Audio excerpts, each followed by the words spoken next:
नमस्कार, शुभ सकाळ. कबीरवाणीचा शेवट करताना खरं तर वैभव बळीराम चाळके हे कोण आहेत ते आपल्याला मी पुन्हा एकदा सांगतो आहे. वैभव बळीराम चाळके सुवर्णसूत नावाने गेली साधारण 25 वर्ष कविता लेखन करीत आहेत. चित्रपट, मालिका, रेडिओ, अल्बम आणि चळवळीसाठी त्यांनी गीत लेखन केलं आहे. ETV मराठी, दूरदर्शन आणि आकाशवाणीवरून त्यांनी कविता सादर केल्या आहेत. 20 वर्ष ते पत्रकारितेत असून हजारो लेख आणि मुलाखती प्रकाशित झाल्या आहेत.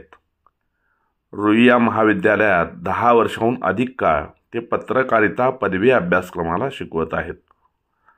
शुद्ध लेखनाच्या दिशेने प्रमाण लेखन मार्गदर्शक कार्यशाळेतून हजारो विद्यार्थी, शिक्षक, पत्रकार, पोलीस आणि प्रशासकीय अधिकाऱ्यांना लेखन मार्गदर्शन केले आहे. मुलांसाठी कागदाची करामत हा आगळा वेगळा कार्यक्रम ते करत असतात. आमच्या गावशिवार या चॅनलसाठी त्यांनी हे लेखन अगदी आनंदाने उपलब्ध करून दिलं. त्याबद्दल त्यांचा आभार व्यक्त करून ही मालिका आम्ही संपवत आहोत. धन्यवाद. शुभ सकाळ. आजच्या कबीरवाणीतला दोहा असा आहे. कबीर पगरा दुरी है, आय पहुंची सांझ. जन जन को मन राखता, वेश्या रही गई बांझ.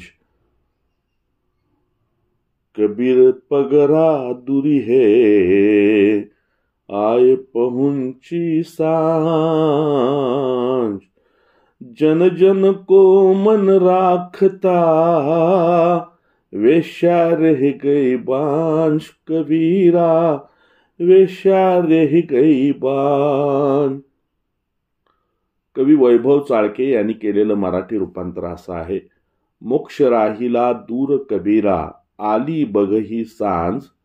हर एकाला खुशी वाटता, वेश्या उरली वांझ.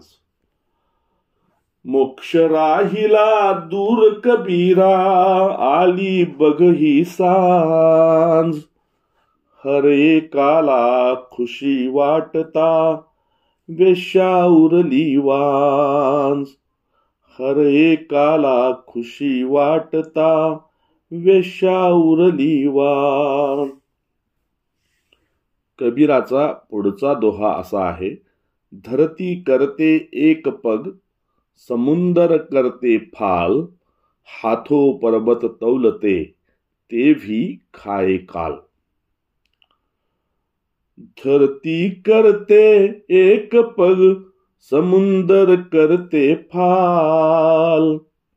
हाथो पर्वत तौलते, ते भी खाए काल. कवी वैभव चाळके यांनी केलेलं मराठी रूपांतर असं आहे.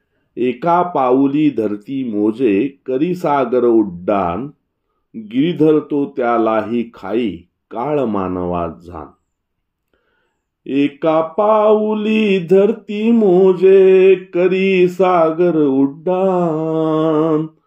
गिरीधर तो त्यालाही खाई, काळ मानवा जान. गिरीधर तो त्यालाही खाई, काळ मानवा जान. कबीरांचा पुढचा दोहा असा आहे. जो उगे सो आथवय, फुले सो कुम्हिलाय. जो चुने सो ढाई फडे, जन्मे सो मरी जाय. जो उगे सो आथवय, फुले सो कुम्हिलाय. जो उगे सो आथवय, फुले सो कुम्हिलाय.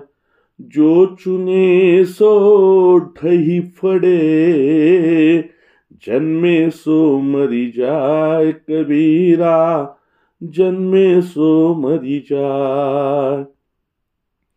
कवी वैभव चाळके यांनी केलेलं मराठी रूपांतर असं आहे. उगवे तो मावळे, फुले तो जाई मुरझून वेड्या. निर्माणाचा नाश होतसे, जान मृत्यूच्या बेड्या. निर्माणाचा नाश होत असे जाण मृत्यूच्या बेड्या. उगवे तो मावळे फुले तो जाई मुरझून वेड्या. निर्माणाचा नाश होत असे जाण मृत्यूच्या बेड्या. निर्माणाचा नाश होत असे जाण मृत्यूच्या बेड्या.